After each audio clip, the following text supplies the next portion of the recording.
En una época en la que el mundo parecía gobernado por la fuerza de los ejércitos y la voluntad de los reyes, la palabra del Señor era un fuego que ardía en los hombres escogidos, una corriente que impulsaba la historia en direcciones que los imperios no podían prever. La nación de Israel, pequeña y a menudo asediada, vivía bajo la sombra constante de Asiria, una potencia colosal cuyo nombre era sinónimo de terror. Las historias de su crueldad corrían más rápido que sus carros. Relatos de ciudades arrasadas y pueblos tomados cautivos con una brutalidad que parecía deleitarse en el dolor ajeno. Para los hijos de Abraham, Asiria no era solo una amenaza militar, era un desafío espiritual, una oscuridad tan profunda que parecía cuestionar la soberanía misma del Dios de sus padres sobre la tierra. El mundo observaba y temía el poder que emanaba del este, un poder que parecía insuperable. El corazón palpitante de esta oscuridad era Nínive, su capital. Más que una ciudad, Nínive era un monumento a la arrogancia humana, una fortaleza cuyos ladrillos estaban cementados con el orgullo y la sangre de las naciones subyugadas. Sus calles, anchas y bulliciosas, eran el escenario de una iniquidad que se elevaba a los cielos como el humo de un sacrificio profano. Y fue en esta escena de poder y maldad que la palabra del Señor llegó a un hombre llamado Jonás, hijo de Amitai, un profeta de Israel. Para Jonás, Nínive no era un punto en el mapa, era la encarnación del mal que amenazaba a su pueblo, el enemigo jurado de su Dios. Él, como todo hebreo, conocía la justicia del Altísimo, y en su corazón un lugar como Nínive era digno solo del fuego del juicio, no de la voz de advertencia de un profeta. La orden divina no llegó como un susurro en el viento, ni como una visión en un sueño, sino como un peso que se posó directamente en su alma, una certeza inquebrantable que transformó el silencio de su habitación. Levántate, ve a Nínive, esa gran ciudad, y clama contra ella, porque su maldad ha subido hasta mí. Las palabras no solo fueron oídas, fueron conocidas, grabadas en su espíritu con la inconfundible autoridad del Creador. No había lugar a dudas sobre el origen del llamado. Era el Señor. La claridad de la misión era absoluta, pero su naturaleza repulsiva para el profeta. Cada sílaba se sentía como una piedra lanzada contra el muro de su patriotismo, de su identidad como siervo del Dios de Israel. Sintió un escalofrío recorrerle la espalda, no por miedo al peligro, sino por repulsión hacia la tarea. De inmediato, el corazón de Jonás se llenó, no de un temor santo, sino de una amarga y profunda indignación. Un torbellino de imágenes y sentimientos llenó su mente. Las caravanas de refugiados que huían del avance asirio, las historias de reyes obligados a inclinarse ante ídolos de piedra, la arrogancia de un imperio que se consideraba el centro del mundo. Era un profeta hebreo. Su voz había sido consagrada para advertir, consolar y guiar al pueblo del pacto, no para servir de heraldo a sus enemigos más crueles y sanguinarios. La idea de que su predicación pudiera de alguna manera abrir una puerta a la misericordia de Dios sobre Nínive era absurda, una afrenta a la justicia que él creía que Dios debía a su propio pueblo sufriente. En el silencio de su alma, Jonás libró una batalla no contra el miedo a los asirios, sino contra el carácter de su propio Dios. Conocía las Escrituras, las historias de los patriarcas y la paciencia del Señor hacia Israel, incluso en su rebelión. Y era este conocimiento lo que lo atormentaba. Sabía que el mandato de predicar no era solo una sentencia de condenación, sino una oferta velada de arrepentimiento. Una puerta entreabierta. El profeta temía la misericordia de Dios más que la espada de Nínive, pues la espada solo destruiría cuerpos, pero la misericordia destruiría su concepción de la justicia.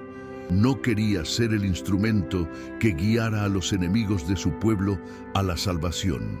En su limitada visión, la justicia exigía retribución, no redención, por tal maldad.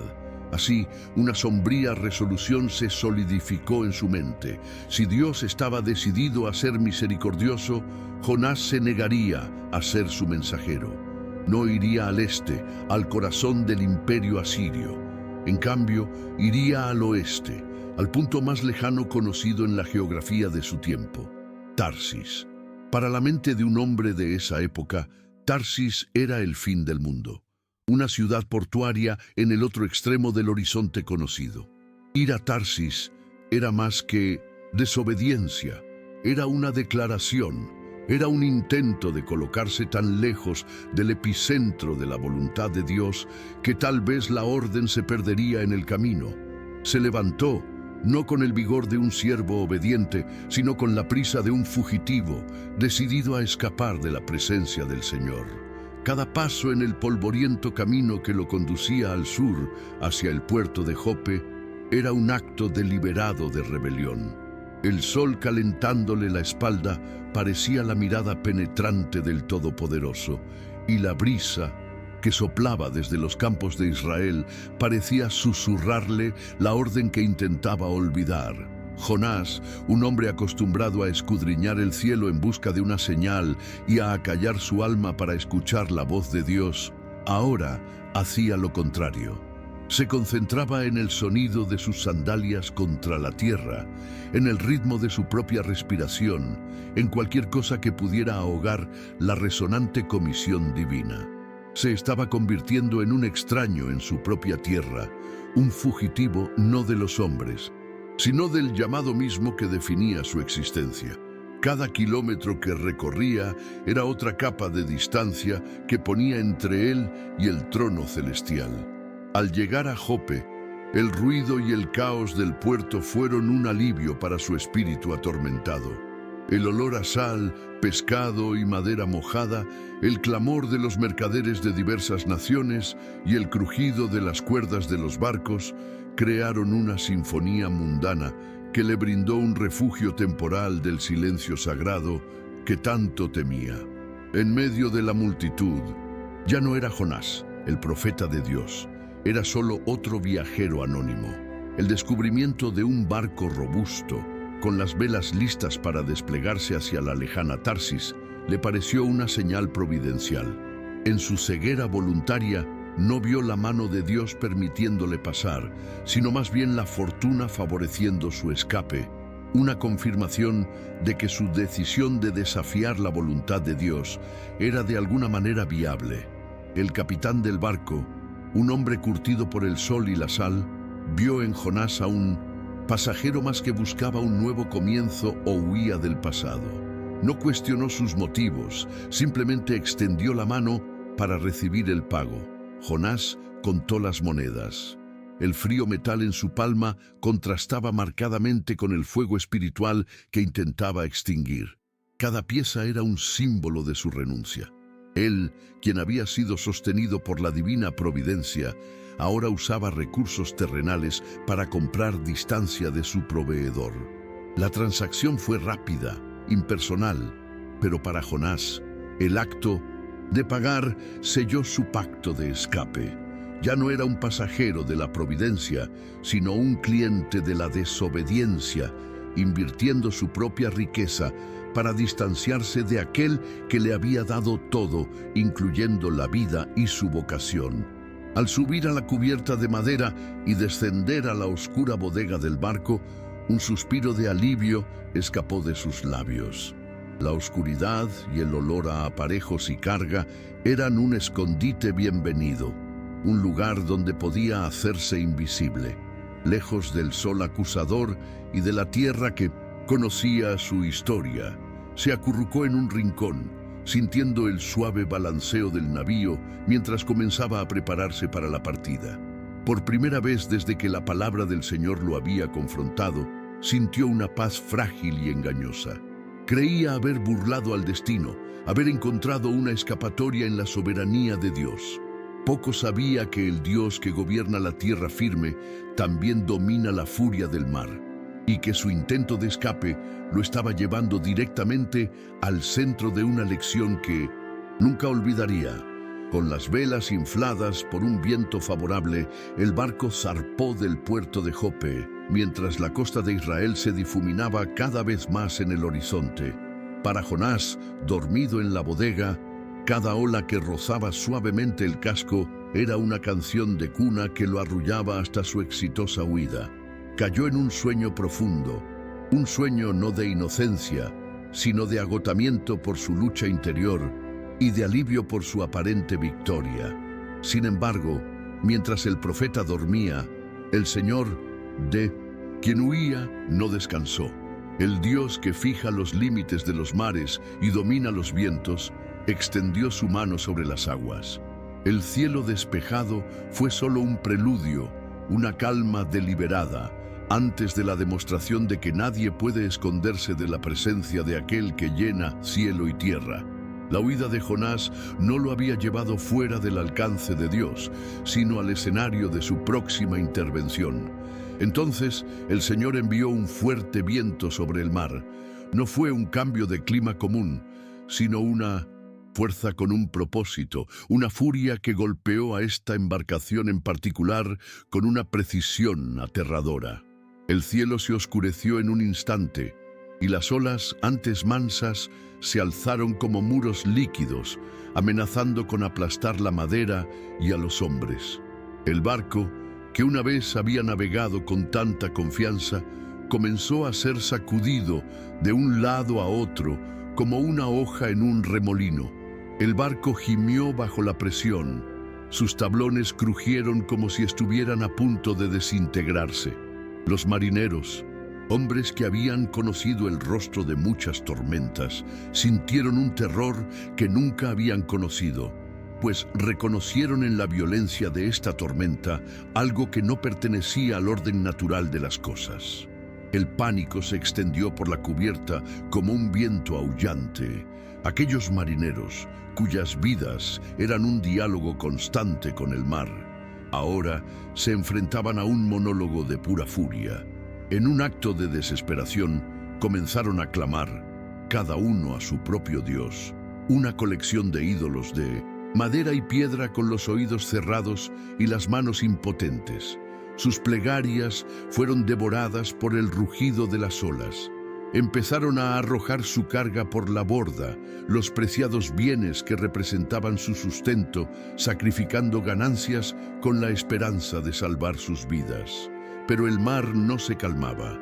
Con cada caja y bulto que desaparecía en las profundidades, la tormenta parecía burlarse de sus esfuerzos, intensificando su violencia. La certeza crecía en sus corazones. No era el peso de la carga lo que condenaba al barco, sino el peso de la culpa de un hombre.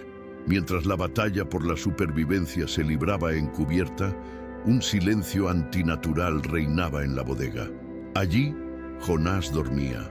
No era el sueño apacible de un hombre con la conciencia tranquila, sino el profundo letargo de un espíritu en fuga, una desconexión voluntaria de la realidad que lo acusaba. Fue en este estado que el capitán del barco lo encontró, conmocionado e indignado al ver a un hombre durmiendo en medio de lo que parecía ser el fin de todos. El capitán lo sacudió vigorosamente. «¿Qué te pasa, durmiente?», gritó por encima del rugido de la tormenta. «Levántate, invoca a tu Dios. Quizás entonces Dios se acuerde de nosotros para que no perezcamos». Era la súplica desesperada de un pagano que, sin saberlo, instaba al profeta de Dios a hacer precisamente lo que había venido a evitar. Las palabras del capitán golpearon a Jonás con más fuerza que el agua helada que ahora barría la cubierta. Sacudido de su letargo, se levantó y enfrentó la furia que había desatado. El terror en los rostros de los marineros, hombres robustos y valientes ahora pálidos de miedo, era un reflejo de su propia culpa. Vio las velas rasgadas y oyó el crujir de las maderas del barco y supo sin lugar a dudas que la tormenta llevaba su nombre. No era una furia ciega de la naturaleza, sino la persecución personal e ineludible del Dios al que había desobedecido voluntariamente. El mar no estaba enojado con el barco, estaba enojado con él. La comprensión de que su rebelión personal había puesto las vidas de hombres inocentes en peligro mortal comenzó a erosionar la armadura de su terquedad. Desesperados y sin respuestas de sus dioses, los marineros se reunieron luchando con sus cuerpos contra el violento balanceo del barco. La razón y la experiencia habían fracasado. La superstición y el miedo se impusieron. «Venid, echemos suertes», dijo uno de ellos, con la voz entrecortada por la urgencia, «para saber por quién nos ha sobrevenido este mal». Era un último intento por encontrar lógica en el caos, por dar nombre y rostro a la ira divina que los azotaba. Para ellos era una apuesta a la muerte. Para Jonás, observando en silencio, era el acto final de un juicio que ya se había realizado en su corazón. No necesitaba ver rodar las piedras ni caer las ramas. Ya sabía dónde iría la suerte. Sería la mano de Dios señalándolo ante todos estos testigos. Se echaron las suertes. En medio del caos del viento y el agua cayeron las marcas, y un tenso silencio se apoderó de él por un breve instante, mientras el resultado se hacía evidente. La suerte había recaído sobre Jonás. Todas las miradas se volvieron hacia él, ya no con sospecha, sino con la aterradora certeza de quien por fin ha descubierto la causa de su tormento. Para los marineros era la respuesta que buscaban. Para Jonás era la sentencia que sabía que merecía. Su anonimato se hizo añicos, su escape al descubierto. Ya no era un simple pasajero, sino el epicentro de la furia divina. El hombre cuyo secreto los estaba hundiendo a todos.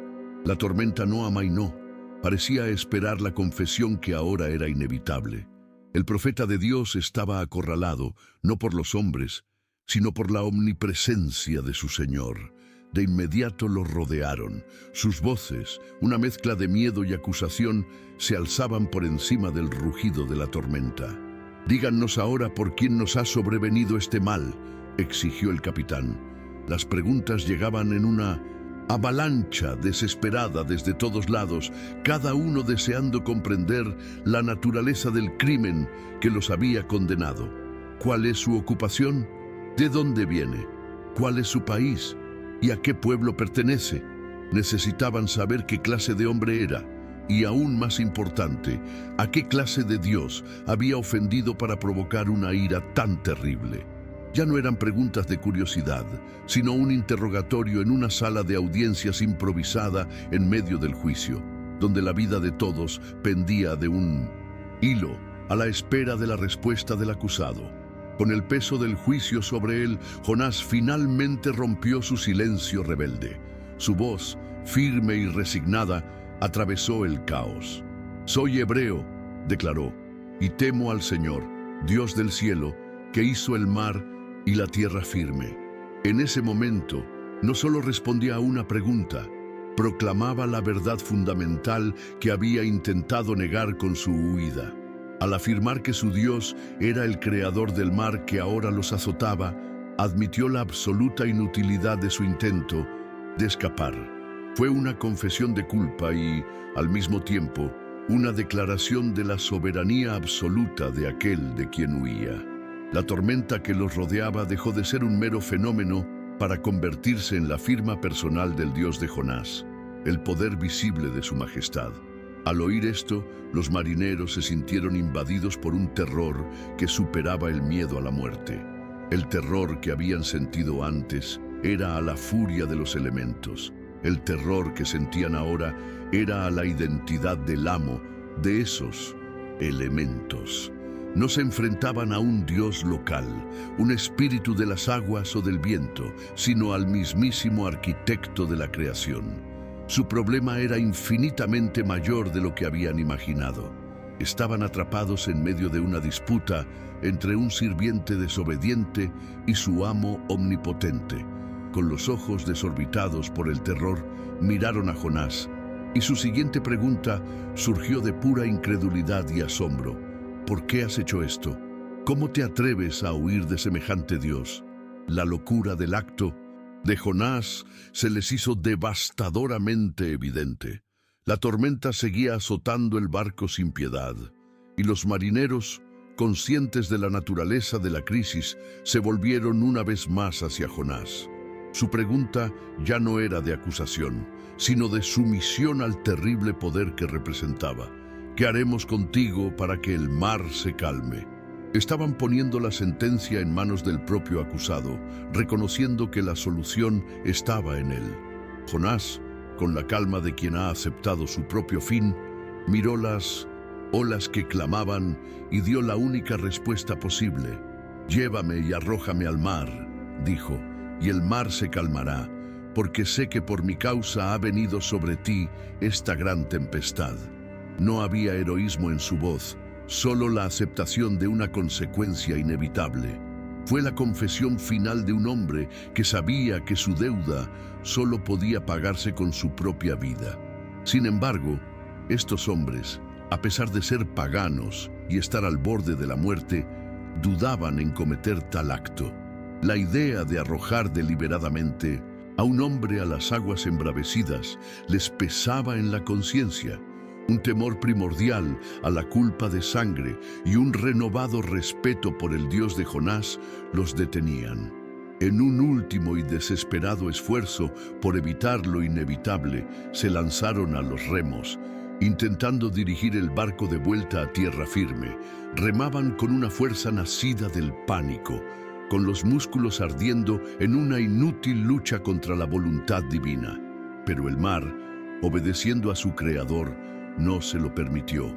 Con cada palada, una ola los empujaba hacia atrás, dejando claro que Dios había decretado que la solución no se encontraría en la tierra, sino en las profundidades del océano. Al ver que toda fuerza humana era inútil, los marineros se rindieron. La voluntad del Dios de Jonás dominaba la tormenta y por ende su destino. Antes de ejecutar su terrible sentencia, unieron sus voces en un grito, ya no a sus ídolos impotentes, sino al Dios que antes desconocían. «¡Ah, Señor!», gritaron al unísono, con la voz llena de terror. «Te suplicamos que no perezcamos por la vida de este hombre, ni que sangre inocente caiga sobre nosotros, porque tú, Señor, has hecho como te place». Fue un acto de fe nacido del terror. Una oración de paganos al Dios verdadero, reconociendo su soberanía y pidiendo clemencia por el acto que estaban a punto de cometer. Comprendieron que no eran agentes del azar, sino instrumentos de una justicia divina que no podían comprender. Con la oración aún en los labios, se acercaron a Jonás. Con manos temblorosas pero resueltas, sujetaron al profeta, cuyo cuerpo yacía inerte, entregado a su destino. Lo alzaron por encima de la barandilla del barco y con una última mirada al cielo embravecido, lo arrojaron a las profundidades espumosas. En el mismo instante en que el cuerpo de Jonás tocó la superficie del mar, la furia de la naturaleza cesó. El viento, aullando como un demonio, enmudeció de repente. Las gigantescas olas que amenazaban con hundir el barco se calmaron, convirtiéndose en un suave oleaje. Un silencio profundo y sobrenatural descendió sobre el océano. La calma fue tan instantánea y completa que, a su manera, fue más aterradora que la propia tormenta. Era la prueba irrefutable, el sello divino que confirmaba todo lo que Jonás había dicho. A bordo del barco, los marineros temblaban, ya no por miedo a la tormenta, sino por asombro ante el Dios que la controlaba. El silencio en el mar era un testimonio más poderoso que cualquier trueno. Miraron el lugar donde Jonás había desaparecido y luego se miraron entre sí, con una comprensión que cambiaría sus vidas para siempre. Sus ídolos habían sido inútiles, pero el Dios del profeta fugitivo era real, terrible y soberano. En ese momento se inclinaron sobre la cubierta mojada y ofrecieron sacrificios al Señor usando los animales que tenían a bordo. Hicieron votos solemnes, jurando lealtad al Dios de Israel, cuya ira y misericordia habían presenciado tan dramáticamente. La rebelión de un hombre había resultado en la conversión de muchos. La semilla de la fe había sido plantada en los corazones de estos paganos por el poder de la tormenta. Mientras la fe nacía en el barco de arriba, Jonás se hundía en la muerte de abajo. El agua helada lo envolvió, quitándole el aire de los pulmones mientras se hundía en las oscuras y silenciosas profundidades. Las algas lo envolvieron como un sudario, y la presión del abismo pesó pesadamente sobre él. Era el fin que había aceptado, el justo pago por su desobediencia. Estaba descendiendo a los cimientos de las montañas, a las puertas del Seol. Sin embargo, justo cuando su conciencia estaba a punto de desvanecerse, el Señor, que gobierna las profundidades, intervino de nuevo. No con mano suave, sino con un acto de poder incomprensible. De la oscuridad emergió una forma colosal, una criatura preparada para este preciso momento. En lugar de perecer, Jonás fue tragado, pasando de la oscuridad del océano a la oscuridad viviente del vientre de un gran pez. Jonás recuperó la conciencia no como una luz, sino como la comprensión de un horror aún mayor.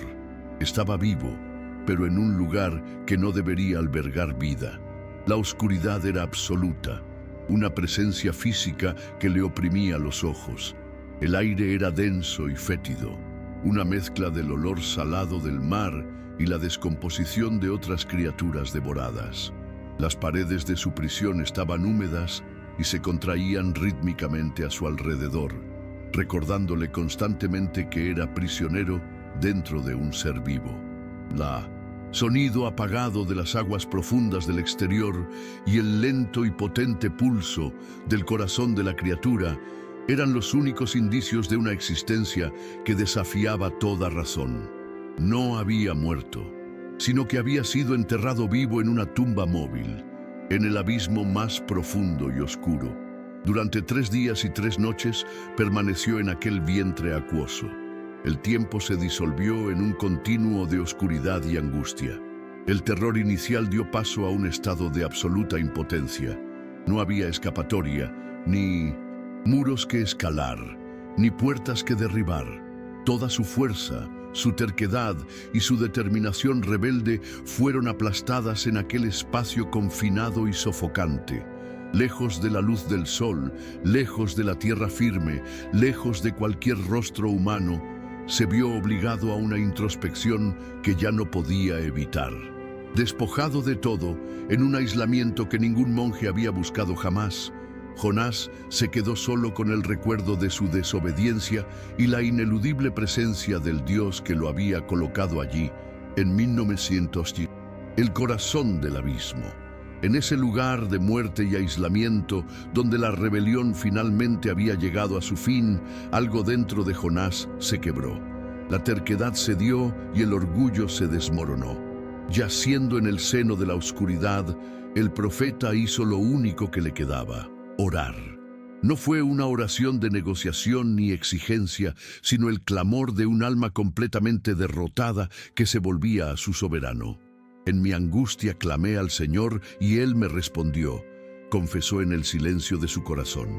Desde el seno del Seol clamé y oíste mi voz. Reconoció que incluso en ese lugar que era la imagen misma del Seol, el dominio de la muerte, los oídos de Dios no eran sordos a su clamor. La omnipresencia que había intentado evitar se convirtió en su única y última esperanza. Su oración continuó como una confesión de verdades que ahora comprendía con dolorosa claridad. Porque me has arrojado a lo profundo en medio de los mares y me rodearon las corrientes. Ya no culpaba a los marineros ni a la casualidad. Vio la mano directa de Dios en su caída, reconociendo que fueron los decretos del Señor, no las decisiones de los hombres, los que lo habían colocado allí. la tormenta, las olas, la profundidad misma del océano, todo se atribuía a Dios. Todas tus olas y tus olas han pasado sobre mí, admitió, reconociendo que las fuerzas que lo aplastaban pertenecían al Dios al que había ofendido. Fue la plena aceptación de la justicia de su castigo, un paso esencial para que la misericordia obrara. El dolor más profundo de Jonás no era físico, sino espiritual. Recordó el pensamiento que lo asaltó al hundirse: he sido arrojado de tu presencia. Esta fue la consecuencia final de su huida, la excomunión autoimpuesta, el terror de ser desterrado de la presencia de aquel que era la fuente de su vida. Para un hebreo, y especialmente para un profeta, ser separado de la comunión con Dios y de la adoración en su templo era una muerte peor que la muerte física. Sin embargo, incluso en el fondo de este abismo de desesperación, brotó una semilla de fe obstinada. Aún volveré a ver tu santo templo, declaró. No era una certeza basada en sus circunstancias, sino una esperanza imposible, una confianza en la misericordia restauradora de Dios que se atrevía a mirar más allá del vientre del pez, más allá de su pecado, hacia la casa del Señor. Continuó desentrañando la anatomía de su desesperación, recordando los últimos momentos antes de ser tragado. Las aguas me rodearon hasta el alma, el abismo me envolvió y las algas se envolvieron en mi cabeza. Era una vívida descripción de un hombre que se ahogaba, sintiendo cómo la fuerza implacable del océano le arrebataba la vida, descendiendo hasta las raíces de las montañas, donde las puertas de la muerte parecían cerrarse para siempre. Fue allí, en ese último instante de conciencia, que se produjo el punto de inflexión. Cuando mi alma desfallecía en mí, me acordé del Señor, confesó. En el punto de la aniquilación total, cuando toda esperanza humana se extinguió, su último pensamiento lúcido fue sobre el Dios del que huía, y ese recuerdo se convirtió en el ancla que evitó que su alma se perdiera para siempre. Su oración concluyó con una declaración de fe renovada y un rechazo a toda idolatría. Pensó en los marineros con sus múltiples dioses y en todas las naciones que adoraban cosas vanas. Quienes observan vanidades engañosas, reflexionó, abandonan su propia misericordia. Con una claridad forjada en el sufrimiento, comprendió que cualquier confianza depositada fuera del Dios vivo era un intercambio de la fuente de gracia por vanas ilusiones. Llegado a esta verdad, hizo su voto solemne, una promesa que resonó en lo más profundo. Pero yo te ofreceré sacrificios con voz de acción de gracias. Lo que he prometido, lo pagaré. Fue su capitulación final, una promesa de cumplir su misión. Entonces selló su oración con la mayor de todas las verdades aprendidas. La salvación pertenece al Señor. En el momento en 1900 que la oración de arrepentimiento y el voto de obediencia se completaron en el corazón del profeta, se cumplió el propósito de aquel extraño encarcelamiento. La lección había sido enseñada en las profundidades. Entonces el Señor, quien había preparado al pez para que se tragara a Jonás, le dio a la criatura una nueva orden. El gran pez que le había servido de prisión se convirtió en el vehículo de la liberación. Moviéndose de las profundidades a la superficie, la criatura se acercó a la orilla. Allí, en un acto violento y visceral, el pez obedeció a su creador y vomitó a Jonás en tierra firme. El profeta fue expulsado de vuelta al mundo de la luz y el aire, cubierto por la inmundicia de su cautiverio, pero vivo y, por primera vez en mucho tiempo, en tierra firme y en sumisión a la voluntad de Dios. Jonás yacía en la arena, jadeante y desorientado, mientras las olas le acariciaban los pies. El sol, que creía no volver a ver, le hería los ojos, desacostumbrados a la luz. Su cuerpo estaba exhausto y el hedor de su prisión marina aún lo impregnaba, pero en su espíritu reinaba una quietud que nunca antes había conocido. La arrogancia había sido purgada. La furia nacionalista se había ahogado en las profundidades. Era un hombre que había estado en el corazón del abismo y había visto que incluso allí reinaba el Señor. Ya no era el profeta obstinado que había huido de Jope. Era un instrumento roto, vaciado de sí mismo y por lo tanto, finalmente listo para ser usado. Miró al horizonte sin buscar una ruta de escape, sino esperando, sumiso a la siguiente palabra de su Dios. Y llegó la palabra. Por segunda vez, la voz del Señor resonó en su alma, no con novedad, sino con la misma autoridad inmutable. Levántate, ve a Nínive, esa gran ciudad, y predica en ella el mensaje que yo te diré. La orden fue exactamente la misma. Dios no alteró su misión para adaptarse a la debilidad de su siervo. Más bien, lo transformó para que se ajustara a su misión. Esta vez, no hubo vacilación en Jonás. No hubo debate interno, ni resentimiento, ni planes de escape. Solo la aceptación inmediata y sobria de un hombre que había aprendido a las duras penas que la soberanía de Dios no es una doctrina para discutir, sino una realidad que debe obedecerse. Se levantó, se puso de pie y volvió su rostro hacia el este, hacia la ciudad que una vez había odiado. El viaje por tierra a Nínive fue largo y arduo, un camino de obediencia que contrastaba marcadamente con su huida por mar.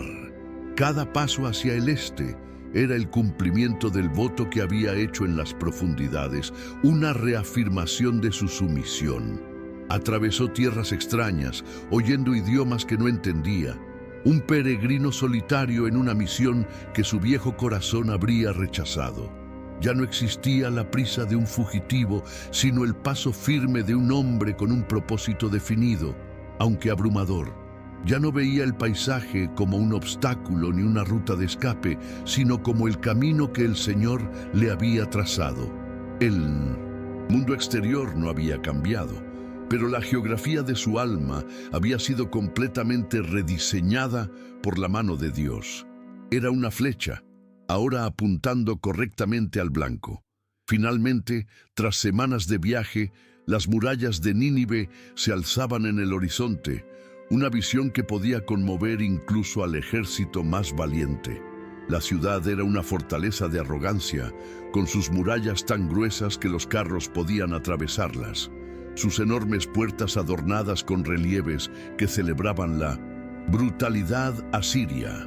Las esculturas representaban reyes enemigos subyugados, ciudades en llamas y prisioneros desollados vivos, un orgulloso testimonio de la crueldad que la había hecho famosa. Para Jonás, cruzar esas puertas fue como entrar voluntariamente en la boca del lobo. El ruido de la vasta metrópolis, la multitud indiferente y la opulencia construida sobre el dolor de otras naciones eran un asalto a los sentidos y al espíritu. Estaba solo, un solo hombre contra toda una civilización. Nínive era una ciudad de una magnitud incomprensible. Las Escrituras describen que recorrerla requería 3 días. Y Jonás sintió el peso de su inmensidad al dar sus primeros pasos por sus amplias calles. Caminó durante un día entero, pasando por plazas monumentales, imponentes templos dedicados a los dioses de la guerra y la fertilidad, y barrios rebosantes de las vidas de más de 100.000 almas. Vio la arrogancia del poder en los ojos de los soldados, las riquezas saqueadas de las naciones exhibidas en los mercados y la profunda oscuridad espiritual que impregnaba cada aspecto de esa cultura. La ciudad parecía infinita, un laberinto de poder y pecado. La magnitud de su iniquidad era tan abrumadora como el tamaño de sus murallas, y la misión de Jonás parecía como una sola gota de lluvia intentando extinguir un incendio forestal. Al final de ese primer día de viaje por la ciudad, Jonás no buscó un lugar de honor ni una gran plataforma. Era simplemente la voz, el portador de un mensaje que no era suyo, Su obediencia carecía ahora de la pasión de su anterior rebelión. Predicaba sin el ardor de un evangelista anhelando almas, ni con el odio de un nacionalista empeñado en la destrucción. Era simplemente un mensajero que cumplía una orden, un siervo que había aprendido el precio de la desobediencia. Su corazón, vacío de sus propias pasiones, se había convertido en el canal para una única y aterradora proclamación. Se encontraba en medio de la multitud, un extraño con ojos, que habían visto el fondo del mar, dispuesto a hablar. Entonces abrió la boca y el mensaje que Dios le había dado fue revelado. Dentro de 40 días, Nínive será destruida. Eso fue todo. 8 palabras en hebreo, pronunciadas sin adornos, sin emotividad, sin ninguna esperanza. Era una proclamación de juicio pura y simple, un decreto final. Su voz no era la de un loco gritando en las calles, sino la gravedad de un juez que pronuncia una sentencia irrevocable.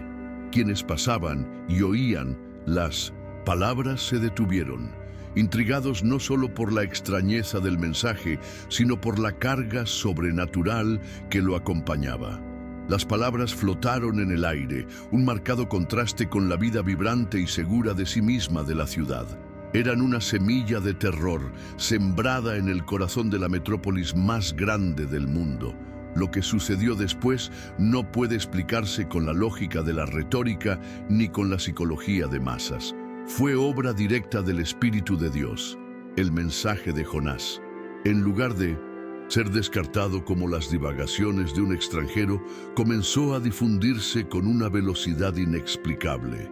Un comerciante se lo contó a otro, un soldado susurró a su compañero, una mujer compartió con su vecino. Pero no eran simples chismes. Las palabras transmitían convicción. Un miedo profundo e inquietante comenzó a infiltrarse en la conciencia colectiva de la ciudad. La arrogancia que caracterizaba a los ninivitas comenzó a ser corroída por una ansiedad que no podían identificar.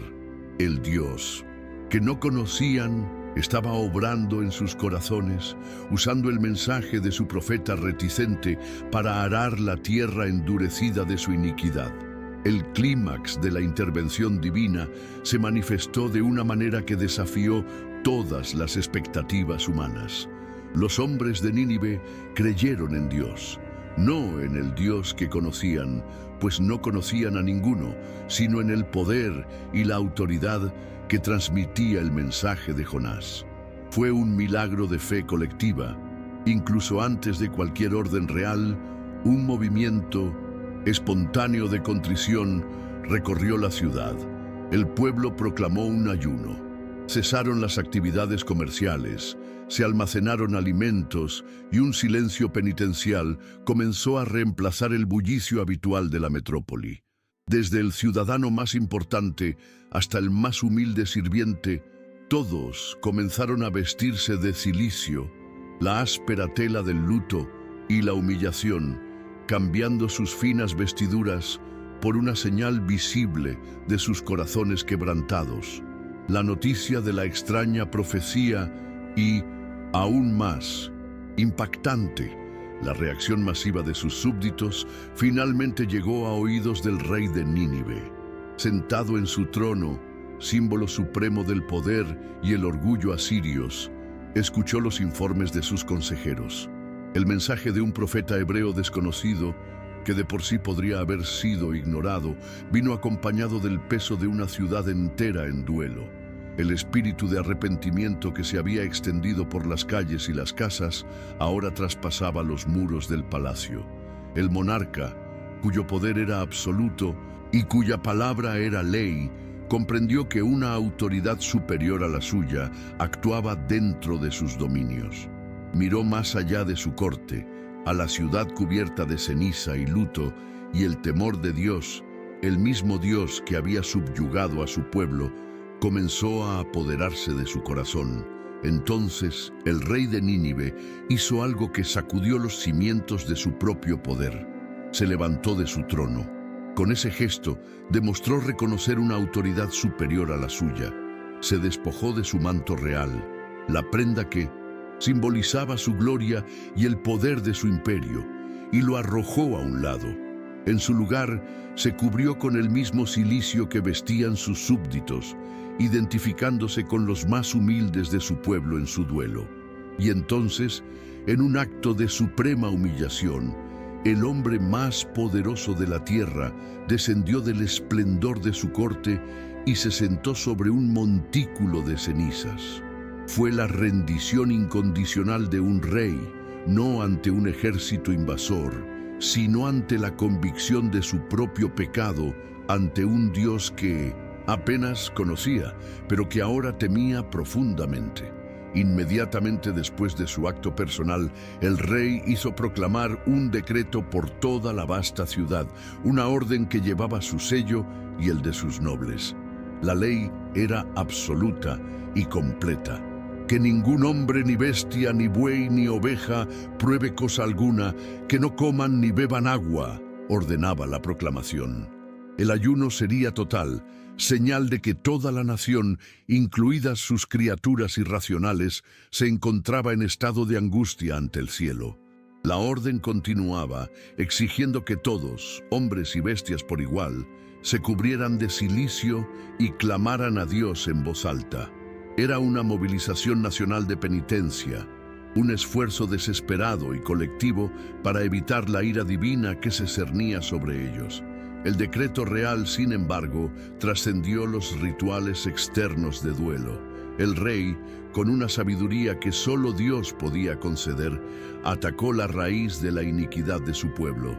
Y que se vuelvan, continuó la orden, de su mal camino y de la violencia que hay en sus manos. Esta era la cláusula más importante. El líder de la nación más violenta del mundo ordenaba el abandono total de su identidad cultural de crueldad y opresión. Expresó la esperanza que motivó este drástico acto. ¿Quién sabe si Dios volverá y se arrepentirá y se apartará del ardor de su ira para que no perezcamos? Era un reconocimiento de que su única esperanza no residía en sus propios méritos, sino en la posibilidad de la misericordia de un Dios ofendido. Y Dios, que ve los corazones y escudriña las intenciones, observó la ciudad de Nínive. Vio más allá del cilicio y la ceniza. Vio las acciones que siguieron a su humillación, los comerciantes tratándolos con mayor justicia, los soldados moderando su brutalidad, y un espíritu de genuina contrición reemplazando su arrogancia habitual. Vio que su conversión no fue un simple acto de miedo para evitar el castigo, sino un verdadero cambio de rumbo, un abandono de sus malos caminos. Y porque su arrepentimiento fue genuino, manifestado en acciones concretas, Dios, en su soberana e infinita compasión, se arrepintió del mal que había dicho que les haría. La sentencia de destrucción fue levantada. La misericordia triunfó sobre el juicio, y Nínive fue perdonada. La historia del mayor avivamiento del mundo antiguo estaba completa, pero la del profeta que lo anunció, no. Tras entregar su mensaje, Jonás abandonó la ciudad y se instaló en una colina al este. Allí construyó una pequeña choza para protegerse del sol y se sentó. No intercedía por la ciudad, esperaba. Con sombría anticipación, observaba la metrópolis perdonada, contando los días que pasaban. Era un testigo que esperaba su ejecución. En su corazón, la obediencia forzada por la experiencia en el abismo no había erradicado su deseo original. Aún anhelaba ver la justicia, tal como él la entendía, derramada con fuego y azufre sobre la capital del imperio que oprimía a su pueblo. Esperaba la reivindicación de su sentido de rectitud. El 40º día llegó y pasó. El sol se puso en el horizonte y Nínive permaneció en silencio en su penitencia. Ninguna fisura se abrió en la tierra, ninguna llama descendió del cielo. La ciudad que había sido condenada a la destrucción ahora descansaba bajo el manto de la misericordia divina. Para Jonás, esta paz fue una afrenta. La Biblia registra que esto disgustó mucho a Jonás y se enfureció. No fue una irritación pasajera, sino una furia profunda y devoradora. Se sintió traicionado por la naturaleza misma de Dios, que también conocía. La compasión del Señor, que había salvado a más de 100,000 almas, fue, a los ojos del profeta, un acto de debilidad, una anulación de la justicia. Su ira no era contra Nínive, sino contra el Dios que se había atrevido a perdonarla. En su furia Jonás oró de nuevo, pero esta vez su oración no fue de arrepentimiento, sino de acusación. Con brutal honestidad desahogó su frustración ante el Señor. «Ah, Señor, ¿no era esta mi palabra cuando aún estaba en mi tierra?», exclamó con amargura. «Por eso me apresuré a huir a Tarsis». Confesó abiertamente que su desobediencia no fue un acto de miedo, sino de presunción teológica. No huía de la ira de Dios, sino de su gracia. Entonces citó el carácter del Altísimo como un defecto. «Porque sabía que eres un Dios clemente y misericordioso, lento para la ira y rico en misericordia, que te arrepientes del desastre». Utilizó los atributos más gloriosos de Dios como fundamento de su queja. Su angustia era tan profunda, su visión del mundo tan destrozada, que se hundió en un abismo de desesperación. Tras acusar a Dios de ser excesivamente bueno, Jonás llegó a una sombría conclusión. Si el universo estaba gobernado por una misericordia tan vasta que podía perdonar incluso a Nínive, entonces ya no veía su lugar en él. «Te ruego, oh Señor, que me quites la vida», suplicó, «porque es mejor para mí morir que vivir». El mismo hombre que había sido rescatado de las profundidades de la muerte ahora la anhelaba. La supervivencia de sus enemigos era una ofensa tan grande para su identidad y su sentido del orden que la vida misma se había convertido en una carga insoportable. Prefería la aniquilación a aceptar la inmensidad de la compasión de Dios. Dios, en su sabiduría, respondió a la crisis existencial de su siervo no con un argumento teológico, sino con una lección práctica. Primero, le hizo una pregunta penetrante.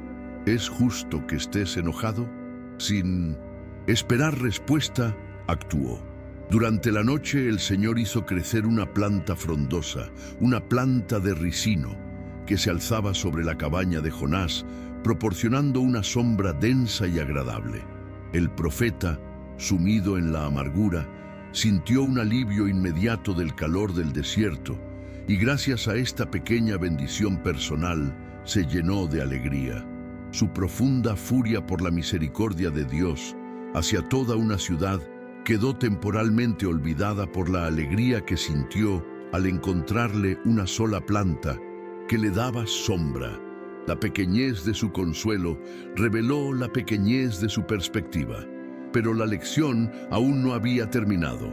Temprano a la mañana siguiente, Dios preparó un gusano que atacó la raíz de la planta y al amanecer estaba seca y muerta.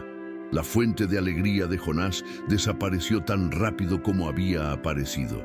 Para intensificar la lección, Dios envió un viento del este, cálido y abrasador, y el sol golpeó con fuerza la cabeza desprotegida del profeta. Sufriendo por el calor y la incomodidad, Jonás se desmayó y una vez más deseó la muerte. «Es mejor para mí morir que vivir», gimió. Esta vez no por una gran crisis teológica sobre la justicia divina, sino por la pérdida de su sombra. La misma intensidad de emoción que sintió por la salvación de Nínive, la sintió ahora por la pérdida de una planta. Fue entonces cuando Dios habló por última vez, culminando todo el viaje en un clímax devastadoramente simple. «¿Tienes razón en enojarte por la planta?», preguntó el Señor. Jonás, en su miseria, respondió que sí, que estaba enojado hasta la muerte. Entonces Dios le dio la lección final. «Tuviste compasión de la planta por la cual no trabajaste ni la hiciste crecer, que nació en una noche y pereció en una noche. ¿No debería yo tener compasión de Nínive, esa gran ciudad donde hay más de 120,000 personas que no distinguen su mano derecha de su izquierda y también muchos animales? La pregunta de Dios resonó en el silencio del desierto, exponiendo el abismo entre el amor mezquino y egoísta del hombre y la vasta y soberana compasión del Creador por toda su creación. La historia termina aquí, con esta pregunta, dejando a Jonás y a toda la humanidad para que la respondan.